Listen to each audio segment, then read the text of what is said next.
श्रीमद् भागवत महापुराण प्रसंग चल रहा है समुद्र मंथन।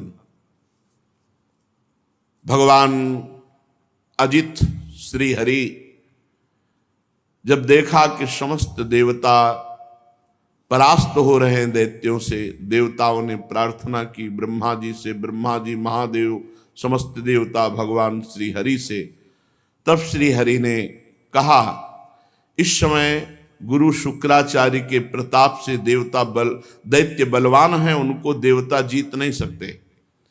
इसलिए पहले समुद्र मंथन हो, उसमें अमृत निकले और देवता पान करें, फिर विजय को प्राप्त होंगे। तो देवता लोग पहले दैत्यों के पास जाएं। राजनीति कहती है कि उनसे वो सन्निधि करें, संधि करें, उनके समीप जाएं, उनसे मित्रता करें, दैन्य होकर के अपना काम बना ले। देवता लोग निहत्थे होकर, ग्रीवा झुकाकर दैत्यों के पास गए। पहले तो सेनापतियों ने बंदी बनाना चाहा, पर धर्म के रहस्य को जानने वाले महाराज बलि ने मना कर दिया और कहा, देखो ये संधि का अवसर है, ये देखो अस्त्र शस्त्र लेके नहीं आए। पूरी बात रखी गई समुद्र मंथन की। दैत्यों ने इशारे में कहा कि हाँ कह दो, क्योंकि इनको एक बूंद अमृत नहीं मिलेगा, हम सब छीन के पी जाएंगे। हाँ कह दिया गया। अब मथानी कौन बने? तो मंदराचल को 10,000 योजन स्वर्ण, तांबा और लोहा, 3 धातुओं से बना हुआ, 10,000 योजन ऊंचा। सब देवता दैत्य बड़ी ताकत लगा करके उखाड़े, वो फिसल गया। बहुत से दैत्य देवता अंग भंग और मृत्यु को प्राप्त हुए। देवताओं ने भगवान का स्मरण किया। गरुड़ पर सवार होकर अजित भगवान उपस्थित हुए। मंदराचल को एक हाथ से उठा के गरुड़ पे रखा, अमृत दृष्टि से समस्त देवता और दैत्यों को पुष्ट किया। अब समुद्र में मंदराचल विराजमान किया गया। बहुत सी औषधि लता जो भगवान ने कही सब उसमें डाली गई। देवता और असुरों ने नागराज वासुकी को रिझा लिया और उनको वचन दिया कि समुद्र मंथन में प्राप्त होने वाले अमृत में तुम्हारा हिस्सा होगा। आप रस्सी बन जाएं। मथानी बना मंदराचल, रस्सी बने वासुकी नाग। वासुकी नाग को नेति के समान मंदराचल में लपेट दिया गया। समुद्र मंथन आरंभ हुआ। अजित भगवान ने देवताओं को इशारा किया, मुख की ओर लग जाओ। देवताओं में खास बात है, भगवान की आज्ञा का उल्लंघन ने क्यों नहीं पूछा, लग गए। जब दैत्य सेनापतियों ने देखा तो उन्होंने कहा, देवता कोई श्रेष्ठ है, हम लगेंगे मुख की तरफ। सांप के पूंछ का भाग जो है ये निकृष्ट माना जाता है, हम इसे नहीं पकड़ेंगे। भगवान ने देवताओं को इशारा किया, आ जाओ पूंछ की तरफ। क्योंकि जब नेति बन करके मंदराचल घुमाया जाएगा, भारी विष की ज्वाला वासुकी नाग के मुख से निकलेगी। तो देवताओं को बचाने के लिए भगवान ने पहले ऐसा किया था। देवताओं ने पूंछ पकड़ ली और दैत्य मुख की ओर हो गए। बड़े बड़े असुरों के भुजाओं और देवताओं की दैवी शक्ति से युक्त होकर मंदराचल जीव ही घुमाया जाने लगा, त्यों ही समुद्र में डूबने लगा। अब तो सब देवता दैत्य निराश होने लगे, मन टूट गया, उदासी छा गई। भगवान ने तुरंत कच्छप रूप धारण किया। भगवान का एक कच्छप अवतार है, विशाल काय भगवान की पीठ। समुद्र में प्रवेश करके मंदराचल के नीचे जाकर कच्छप भगवान अपनी पीठ में मंदराचल ले लिया। भगवान की शक्ति अनंत है, वे सत्य संकल्प हैं, उनके लिए कौन सी बड़ी बात है। देवता और असुरों ने देखा कि मंदराचल ऊपर उठने लगा, तब फिर से उत्साहित होकर समुद्र मंथन किया भगवान कच्छप की पीठ का विस्तार कितना था? 1,00,000 योजन, क्योंकि 10,000 योजन चौड़ा और लंबा तो मंदराचल है। 1,00,000 योजन भगवान कच्छप की पीठ, 1,00,000 योजन तक फैली हुई अपनी पीठ पर मंदराचल घूम रहा है। तो भगवान को ऐसा सुख हो रहा है जैसे कोई पीठ खुजला रहा हो। बड़े बड़े देवताओं में दैवी शक्ति और असुरों में आसुरी शक्ति भगवान ने प्रवेश की। फिर मंदराचल को घुमाया जाने लगा। भगवान की पीठ में मानो खुजली हो रही हो, ऐसे मंदराचल लगता है। समुद्र मंथन भगवान के बल से हुआ। देवताओं में दैवी शक्ति, असुरों में आसुरी शक्ति, वासुकी नाग में निद्रा, नीचे कच्छप रूप से, ऊपर 1000 सहस्त्रबाहु रूप से ऊपर भी दबाए हुए हैं। ये देवता नहीं जान रहे। पर्वत के ऊपर 1000 भुजाएं धारण करके ऊपर से भगवान उसे आकाश में ब्रह्मा शंकर इंद्र आदि भगवान के ऊपर पुष्पों की वर्षा कर रहे हैं। इस प्रकार भगवान पर्वत के ऊपर सहस्त्राबाहु रूप से 1000 भुजाएं धारण करके नीचे को दबा रहे हैं, नीचे कच्छप रूप से ऊपर को उठा रहे हैं। देवताओं में दैवी शक्ति, असुरों में आसुरी शक्ति, पर्वत में दृढ़ता, वासुकी में निद्रा, स्वयं भगवान के द्वारा ही समुद्र मंथन हो रहा है। अब तो भगवत बल से उन्मत्त होकर मंदराचल को बड़े वेग से घुमाया गया, समुद्र मंथन शुरू हुआ। उस समय समुद्र और उसमें रहने वाले मगर, मछली आदि जीव क्षुब्ध हो गए। नागराज वासुकी के हजारों कठोर नेत्र मुखों से, श्वासों से विष की ज्वाला निकलने लगी। उससे पौलोम काल के बलि, इलवल आदि असुर निस्तेज हो गए, जलने लगे। ऐसे जान पड़ते थे मानो दावानल से झुलसे हुए साखू के पेड़ खड़े हों। देवताओं में भी ताप आया। वासुकी नाग के श्वास की लपटों से देवता भी निस्तेज होने लगे। वस्त्रमाला, कवच, मुख ये सब झुलस गए। भगवान ने तुरंत प्रेरणा की, मेघ छा गए और वर्षा होने लगी, जिससे फिर बल आया दैत्यों में और देवताओं में। समुद्र मंथन फिर जोर से शुरू हुआ। पहले समुद्र मंथन में विष निकला, विष। ध्यान रखो, जब कोई साधन मार्ग में चलता है तो पहले विष पीना पड़ता है।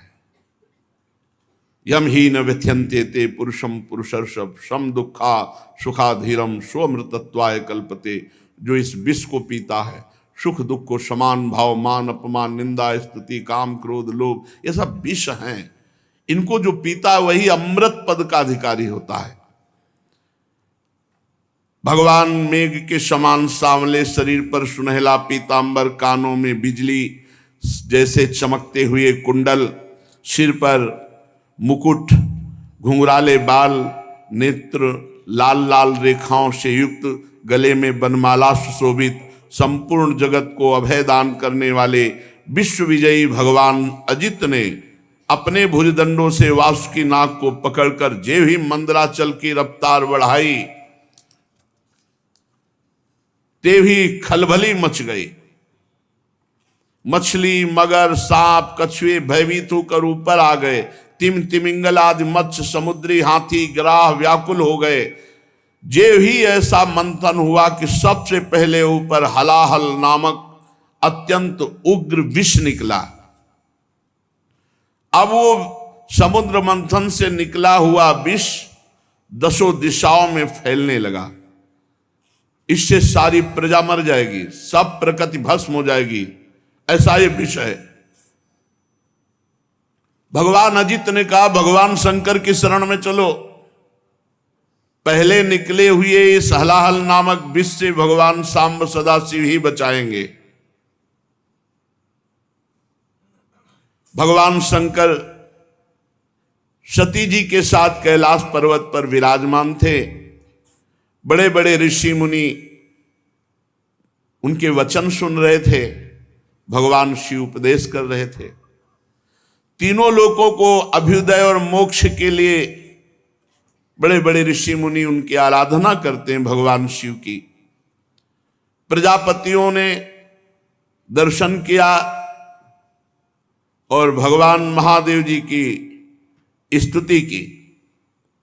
देव देव महादेव भूतात्मन भूत भावनो त्राहिना शरणापन्नास त्रैलोक्ये दहनाद विषाद तुम्हें कहा सर्व जगत ईश्वरो बंध मोक्षयो तम त्वामर्चन्ति कुशलाः प्रपन्नार्तिहरम गुरु।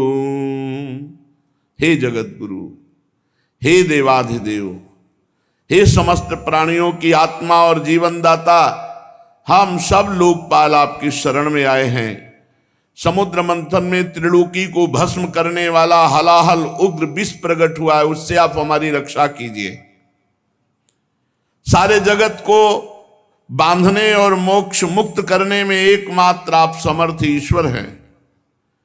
इसलिए हे भगवान शिव, विवेकी पुरुष आपकी आराधना करते हैं, क्योंकि आप शरणागत की पीड़ा नष्ट करने वाले एवं जगत गुरु हैं।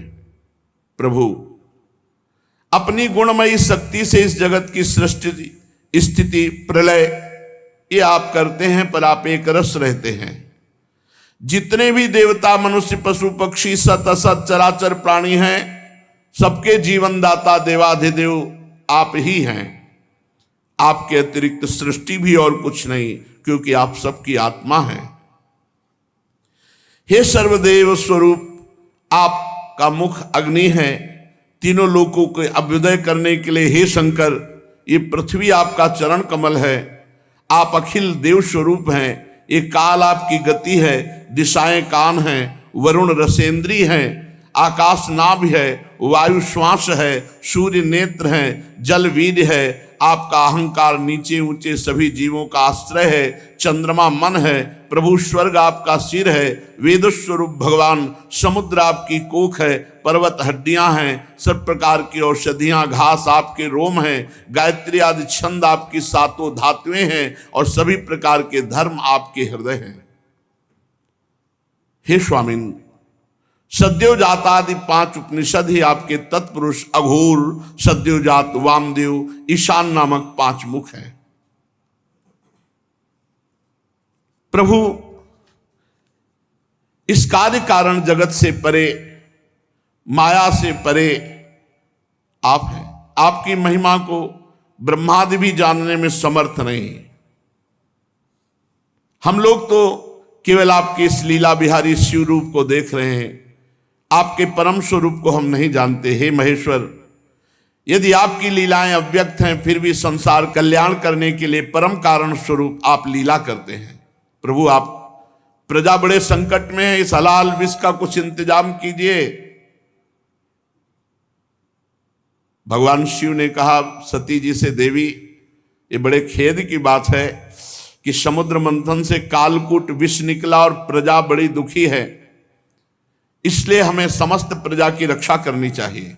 मेरा कर्तव्य है, ये मेरी शरण में आए हैं, मैं इन्हें निर्भय कर दूं, क्योंकि जिसके पास शक्ति है, सामर्थ्य है, तो आए हुए शरणागत के दुख को मिटाना उसका धर्म बनता है।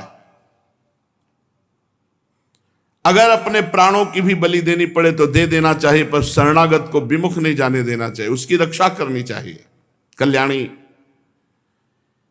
ये मोह पास में बंद करके जीव एक दूसरे से वैर की गांठ बांध लेते हैं।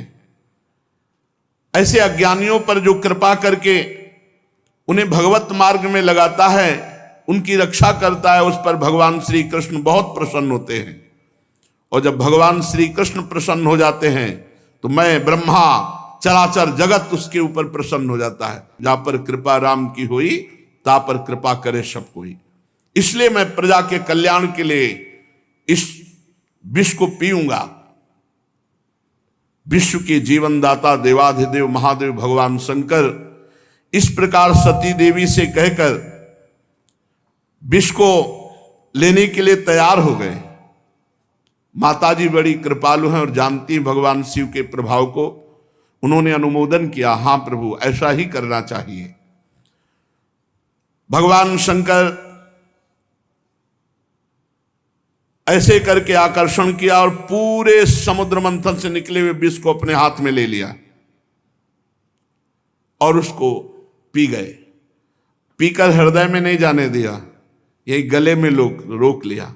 पूरा श्याम गौरवर्ण का गला, पूरा श्याम वर्ण का, इसीलिए भगवान का एक नाम पड़ा नीलकंठ। भगवान शंकर का वो भूषण हो गया नीलकंठ। देवादिदेव भगवान शंकर सबकी कामना पूर्ण करने वाले हैं। उनका एक कल्याणकारी अद्भुत कर्म सुनकर दक्ष कन्या सती, ब्रह्मा जी, भगवान श्री हरि बहुत उनकी स्तुति की, प्रशंसा की। जब भगवान शंकर विष पान कर रहे थे तो 1-2 बूंद विष टपक गया। उसी से जितने भी विषैले जीव जंतु, विषैली औषधियां हैं, वो सब हैं। 1-2 बूंद टपक गया, उससे हैं। पूरी सृष्टि में इतना विष है, वो 1-2 बूंद से अगर पूरा विष तो भस्म कर देता त्रिलोकी को। महादेव जी गले में आज भी रोके हुए हैं। भगवान शंकर ने विष पी लिया, अब तो समस्या का समाधान हो गया। देवता और असुर बड़ी प्रसन्नता से समुद्र मंथन करने लगे। फिर समुद्र मंथन से कामधेनु प्रकट हुई। कामधेनु समस्त कामनाओं को पूर्ण करने वाली है। भगवान इशारा जिसे देते वही उसे स्वीकार करता। भगवान ने देवताओं को इशारा किया, कामधेनु देवताओं ने ले ली, जो ऋषियों के अग्निहोत्र के काम में आएगी। ब्रह्मलोक तक यज्ञ के उपयोगी पवित्र घी, दूध आदि पहुंचाने के लिए ब्रह्मवादी ऋषियों को देवताओं ने कामधेनु प्रदान की। इसके बाद उच्चैश्रवा नामक घोड़ा निकला। उसे महाराज दैत्याधिपति बलि जी को दिया गया। वो चंद्रमा के समान श्वेत वर्ण का। इंद्र ललचात हो गए पर भगवान ने रोक दिया। महाराज बलि को उच्चैश्रवा मिला। तदनंतर थोड़ी ही देर बाद समुद्र मंथन के ऐरावत नामक हाथी निकला। बड़े बड़े 4 दांत, उज्जवल गोरे वर्ण का, कैलाश के समान। देवराज इंद्र को दिया गया ऐरावत हाथी। फिर कौस्तुभ मणि समुद्र मंथन से निकली। देवता और दैत्य दोनों ने मिलकर वो मणि भगवान श्री हरि को पहनाई। जो वक्षा स्थल में कौस्तुभ मणि विराजमान है, वो समुद्र मंथन से प्रकट हुई। इसके बाद स्वर्गलोक की शोभा बढ़ाने वाला कल्प वृक्ष वो देवताओं ने ले लिया। ये कल्प वृक्ष जो कामना करे वो पूर्ण कर देता है। इसके बाद अप्सराएं प्रकट हुई,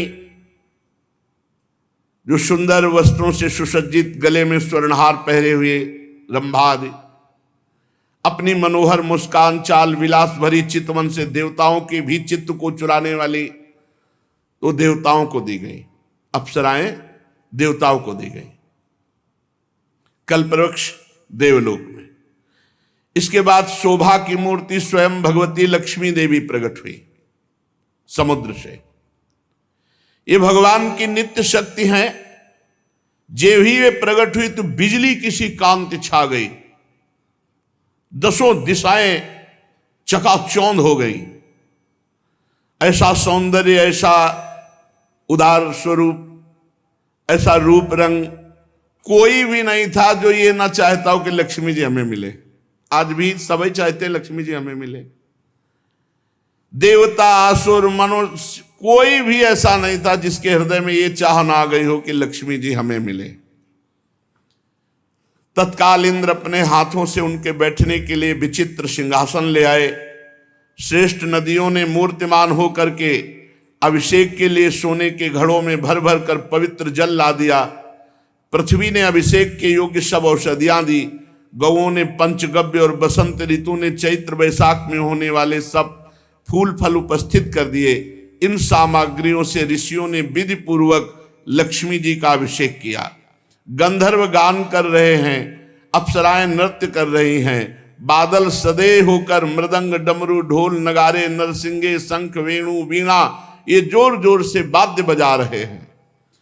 भगवती लक्ष्मी देवी का अभिषेक हुआ और सुंदर पोशाक धारण की हुई सिंहासन पर विराजमान हैं। दिग्गज कलशों से उनका स्नान करा रहे हैं। वेद में ब्राह्मण वेद मंत्र पढ़ रहे हैं। समुद्र ने पीले रेशमी वस्त्र उनको पहनने के लिए दिया। वरुण ने वैजंती माला समर्पित की। प्रजापति विश्वकर्मा ने भांति भांति के गहने दिए। सरस्वती जी ने मोतियों का हार, ब्रह्मा जी ने कमल, नाग ने 2 कुंडल अर्पित किए। इसके बाद लक्ष्मी जी कमलों की माला लेकर किसके गले में डालें चली। लक्ष्मी जी के मुख की ओर देखकर जब वो मंद मंद मुस्कुराती हुई चल रही थी, उनकी पायजेब बज रही थी, कोई ऐसा नहीं था जो ललचा न गया हो लक्ष्मी जी हमें मिले। पर वो चाहती थी जो हमें चाहे ना उसको हम वरण करें। निर्दोष हो जिसके हृदय में चाह न हो, उत्तम गुणों से नित्य युक्त हो, उसे मैं अपना आश्रय बनाऊंगी।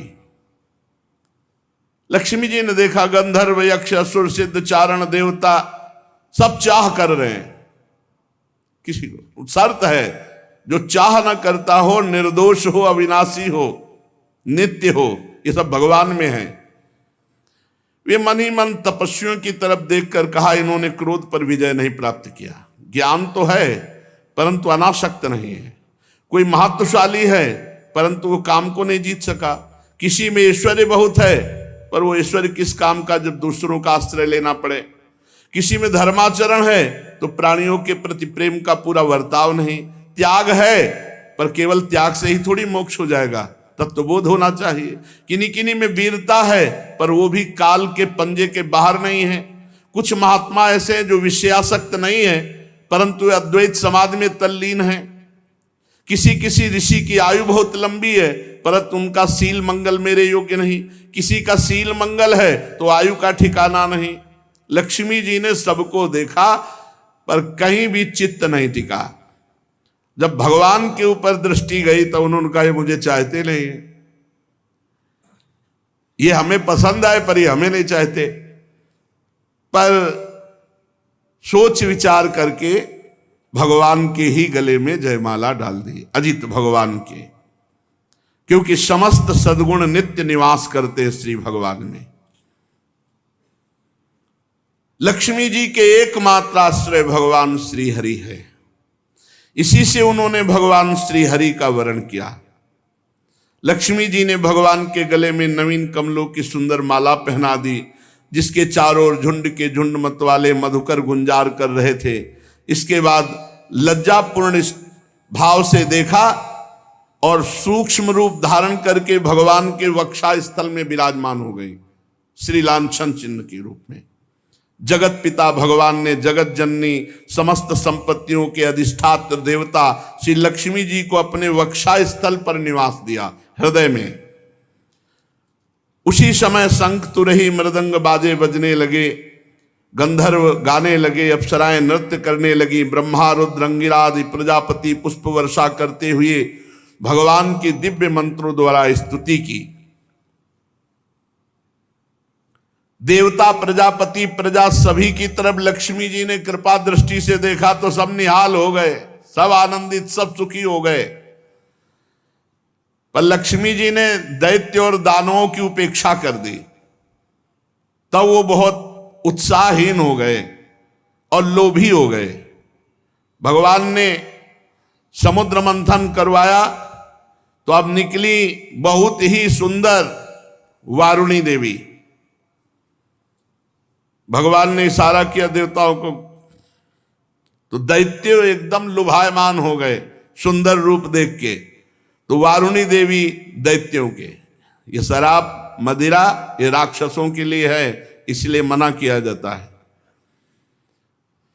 तदनंतर देवता और असुरों ने अमृत की इच्छा से समुद्र मंथन किया, तो चंद्रमा प्रकट हुए देवताओं में से, चंद्रमा में। फिर समुद्र मंथन हुआ, शारंग धनुष प्रकट हुआ। फिर समुद्र मंथन हुआ, पांचजन्य शंख। तो शारंग धनुष, पांचजन्य शंख, ये श्री हरि ने स्वीकार किया।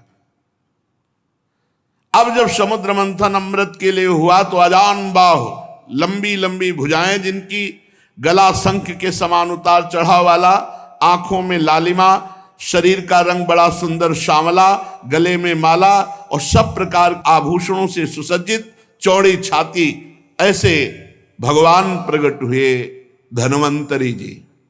भगवान का एक अवतार धन्वंतरी अवतार है, और उनके हाथों में कंगन और भरा हुआ अमृत का कलश, ये 14 रत्न निकले।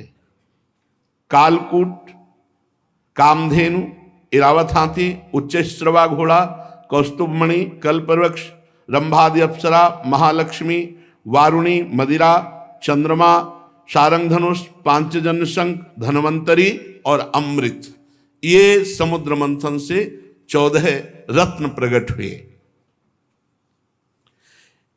आयुर्वेद के प्रवर्तक यज्ञ भोक्ता भगवान धन्वंतरी, दैत्यों ने देखा कि उनके हाथ में अमृत कलश, आप तो किसी के आदेश की कोई परवाह नहीं, कूद पड़े और जबरदस्ती धन्वंतरी जी के हाथ से अमृत का कलश छीन लिया और भाग पड़े। ये अच्छा रहा कि पिया नहीं, भाग पड़े लेके, कि सब एकांत में चलकर दैत्य लोग पिएंगे। देवता सब खिन्न हो गए कि प्रभु, खास बात जिसके लिए समुद्र मंथन हुआ वो तो दैत्य सब ले गए। भगवान ने इशारा किया, तुम चिंता मत करो, एक बूंद नहीं पीने पाएंगे, अभी हम जाते पूरा कलश अपने हाथ दे देंगे। भगवान ने अमृत लोलुप दैत्यों के बीच, वहां भागना थोड़ी है, वो तो भाग के एकांत में पहुंचे, वहीं भगवान बीच में प्रकट हो गए। वो मोहिनी रूप, नूपुर झनकारते, तिरछी चितवन, इतना सुंदर रूप की अमृत हाथ में, भूल गए अमृत भूल गए भाई। ये है भगवान की माया। और जिधर भगवान देखे तो मुस्कुरा के, ऐसे मानो कि अब तो जन्म जन्म से हमारा इनका रिश्ता है, ऐसे भगवान मोहिनी रूप, छमछमाते हुए कभी इधर कभी उधर, और ऐसा नवकिशोर रूप। उस सुंदरी स्त्री को देखकर सोचने लगे कि अब तो सौभाग्य ही सौभाग्य हमारे उदय हो रहे। कितनी सुंदर ये स्त्री है, हमको प्यार करती। और जो दैत्य देखे, भगवान मुस्कुरा कर उस, भगवान मोहित करना चाहे तो महादेव मोहित हो गए, दैत्य क्या है। अब तो सब के सब दैत्य भूल गए अमृत को, और डांट होड़ लग गई मोहिनी जी के लिए। उनमें हाथ जोड़कर कहा, कमल नैनी तुम कौन हो, कहां से आई हो और क्या करना चाहती हो। सुंदरी, तुम्हें देखकर हम सबके मन में खलबली पैदा हो गई।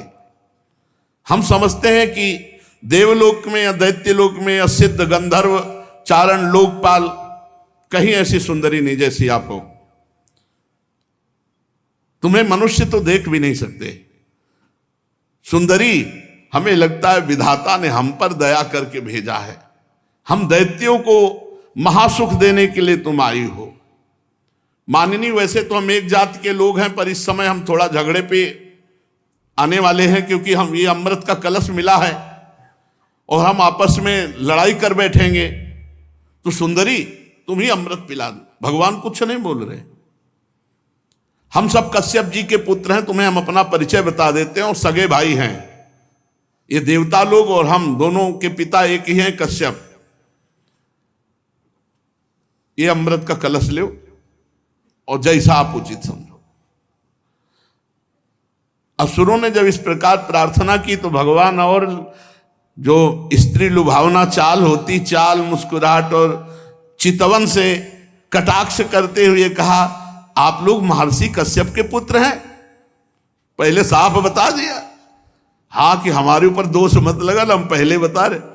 आप लोग अमृत के बांटने का न्याय भार हमारे ऊपर डाल रहे हैं। अरे विवेकी पुरुष उल्टा स्वेच्छाचारिणी स्त्रियों पर कभी विश्वास नहीं करते तुम्हें। और भगवान ये कहते हुए और मुस्कुरा रहे हैं, उनको लग रहा है कि मजाक कर रहे हैं। और भगवान सत्य बोलते, त्रिकाल सत्य, कि ये रूप हमने धारण ही इसीलिए किया है, मैं किसी की नहीं हूं, ना आज तक हमको कोई पकड़ पाया और ना कोई पकड़ पाएगा, मोहिनी रूप में।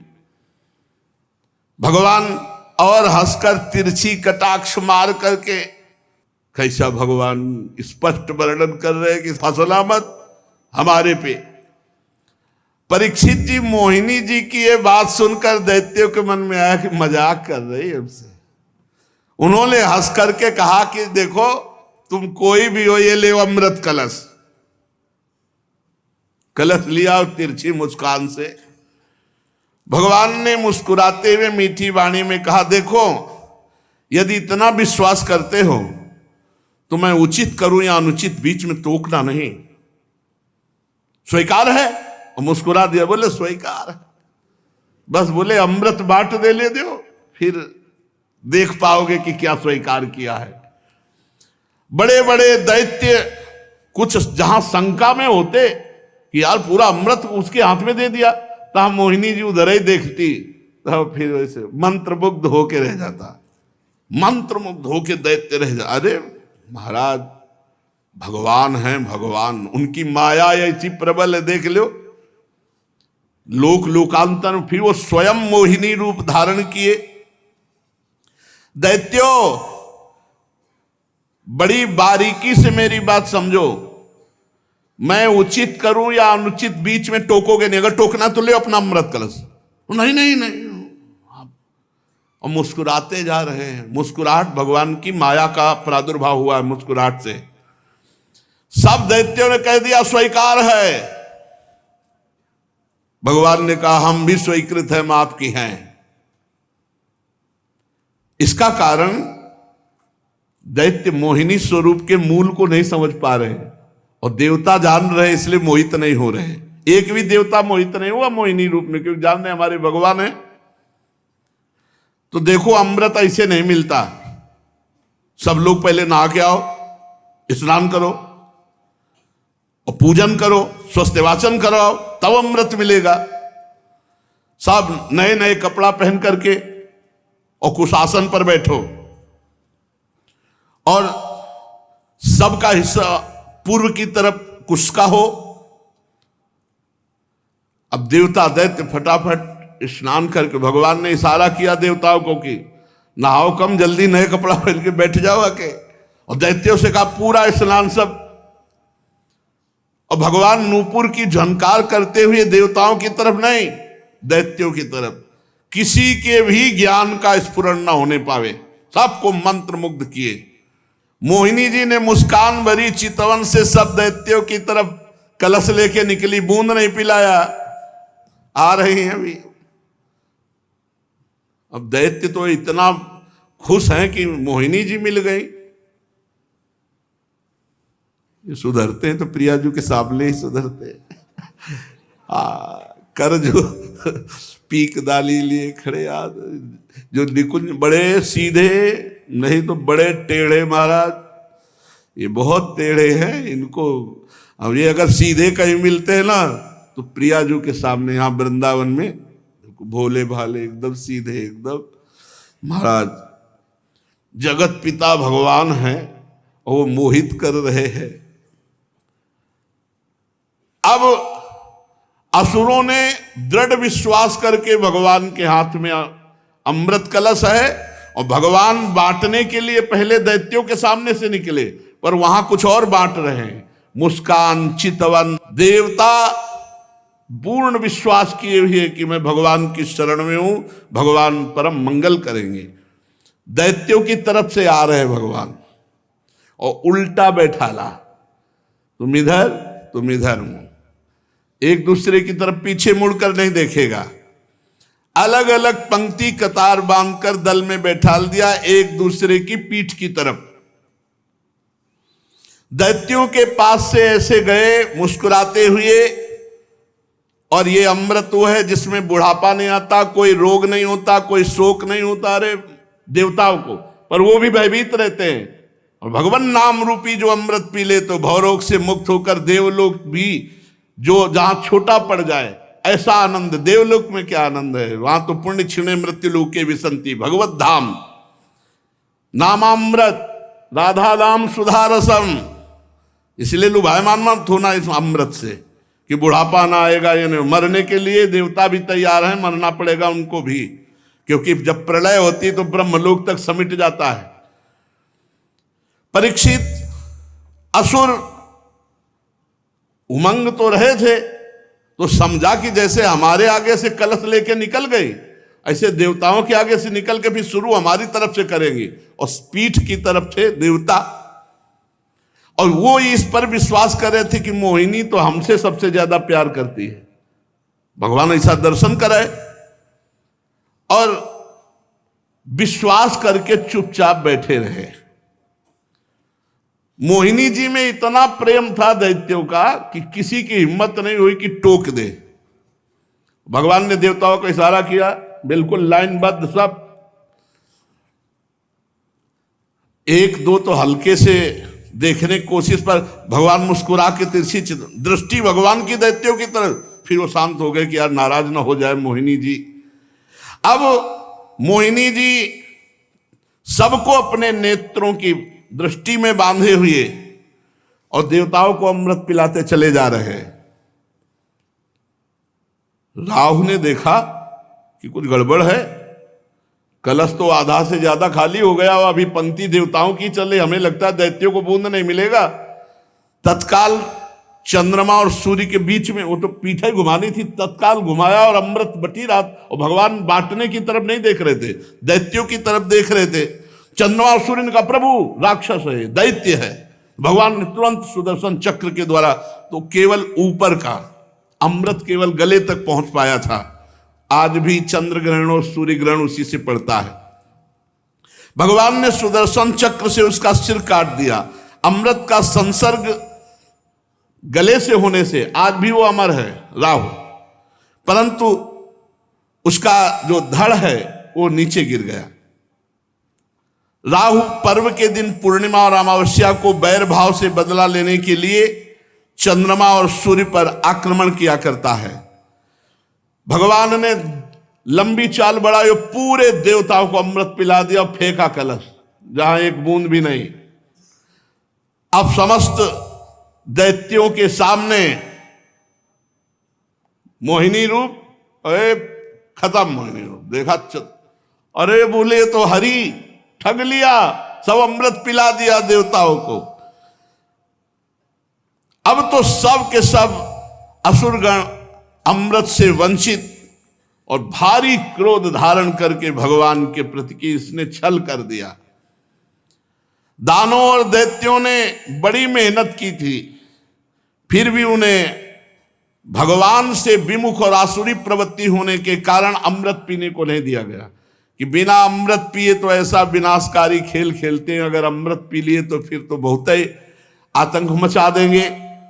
भगवान ने समुद्र को मथकर अमृत निकाला और अपने शरणागत देवताओं को पिलाया, और फिर देखते देखते गरुड़ पर सवार हुए, जय श्री राधे, चले गए। जब दैत्यों ने देखा कि मेहनत तो हमने भी की, सफलता शत्रुओं को मिली, तब उन्होंने बड़े बड़े अस्त्र शस्त्रों से देवताओं पर आक्रमण कर दिया। अत्यंत भयंकर संग्राम हुआ। देवता और दैत्यों की घमासान लड़ाई, इसी को देवासुर संग्राम कहते हैं। दोनों ही एक दूसरे के प्रबल शत्रु, विविध प्रकार के वाहनों से, विविध प्रकार के अस्त्रों से बहुत समय तक उनका युद्ध होता रहा, लेकिन अब वो जीत नहीं सकते क्योंकि देवता अमृत पिए हैं, इनको मरना नहीं है और उनको मरना पड़ेगा। जिसके साथ भगवान है विजय श्री उसी की होती है। देवराज इंद्र ने विजय प्राप्त की। भगवान का जो आश्रय लेते हैं, संजय जी से धृतराष्ट्र जी ने पूछा कि संजय वैसे तुम्हारे विचार से 7 अक्षौणी सेना पांडवों के पास और 11 अक्षौणी हमारे पास है, तो विजय तो वैसे सिद्ध हमारी ही होती है क्योंकि भीष्मादि महारथी। तुम्हारा विचार क्या कहता है? तो उनका यत्र योगेश्वरा कृष्णो यत्र पार्थो धनुर्धरा तत्र श्री विजयो भूतिर्धुवा नीतिर्मतिर्मम। जहां भगवान श्री कृष्ण है और जहां भगवान के शरणागत अर्जुन है वहीं विजय होगी। यद्यपि देवता बड़े बलशाली, अमृत पीने के बाद तो और बलशाली, और शुक्राचार्य जी संजीवनी के प्रभाव से दैत्यों को जिला देने वाले, पर भगवान का बल अमोघ है जो देवताओं के पक्ष में, इसलिए देवासुर संग्राम में देवताओं की विजय हुई। जो ये समुद्र मंथन लीला भगवान की कृपा से देवताओं की विजय लीला सुनता है उसके पाप नष्ट हो जाते हैं, भगवान के चरणों में भक्ति होती है और भगवान का कृपा बल उसको प्राप्त होता है। शेष चर्चा आगे। श्री राधा वल्लभ लाल की जय।